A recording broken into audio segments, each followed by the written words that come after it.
Bonjour tout le monde. Je vous retrouve aujourd'hui pour vous montrer l'efficacité de ces grattoirs de chez Bako. Si comme moi, vous en avez plus que marre de cette finition rustique que l'on retrouve dans beaucoup d'escaliers, escaliers vieux, moches, tachés, voilà. Mais que vous ne voulez pas non plus avoir des tonnes de poussière chez vous, que vous ne pouvez pas vous permettre de sabler, que vous ne voulez pas renoncer en les peignant et que vous ne voulez pas non plus dépenser plein d'argent pour les coffrer, la solution, elle est là. Parce que ça retire le vernis en un rien de temps et je vais vous le montrer. En clair, vous pouvez passer de ce résultat-là à ça. C'est parti pour la démo avec le plus petit des deux outils, celui que je préfère parce que j'ai une bonne prise en main et que là, vous voyez, vous avez un emplacement pour appuyer avec le doigt et vous pouvez aussi utiliser les deux mains. Démonstration. Vernis moche. Hop. Bois brut. Et non, ce n'est pas un rabot. Il est où l'objectif? Non, ce n'est pas un rabot, ça fait de toutes petites fines comme ça, de quelques microns, et ce n'est que le vernis qui part. On n'y a pas de perte de matière. Donc, c'est parti. Voilà, toujours dans le fil du bois. Vous retirez le vernis, soit à une main, soit à deux mains.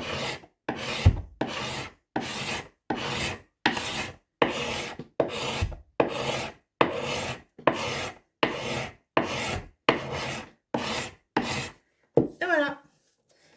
Pas de poussière, des copeaux de vernis et un bois qui redevient brut. Même combat avec celui-ci, mais je vous dis, moi je suis moins à l'aise. Voilà, vous pouvez appuyer et vous faites des bandes beaucoup plus larges. Mon mari préfère celui-là, tour de force. Je vais me chronométrer pour voir combien de temps je fais, en combien de temps je fais une marche et puis je reviens vous dire ça. Et voilà, 15 minutes 04 pour retirer le vernis de la marche. Pour vous donner une idée de la quantité de copeaux, cela a fait ça. Et les coins, les petits coins bien aigus de la lame m'ont aussi permis d'enlever de la pâte à bois moche, de dégager les vis qui étaient là pour essayer après de faire quelque chose de plus propre. Voilà, efficace. Hein.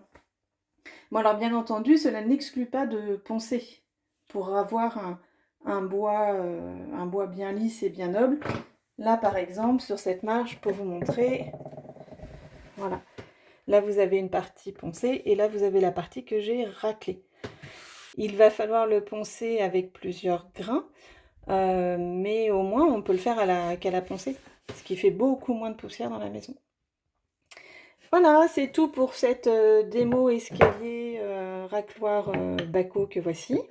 Les contre-marches, on va les peindre, on va les faire en blanc, ça c'est une autre histoire. Et puis bien sûr, les marches seront protégées avec un autre produit. On verra ça quand ce sera terminé. Si cette vidéo vous a plu, n'hésitez pas à mettre un petit pouce en dessous ou à m'envoyer un message privé comme vous le faites si bien. Cela me fait toujours plaisir. Et je m'y remets parce que moi j'ai encore 8 marches à faire. Voilà, je vous laisse faire le calcul, 8 fois un quart d'heure. Pas compliqué. Bonne journée, à bientôt. Au revoir.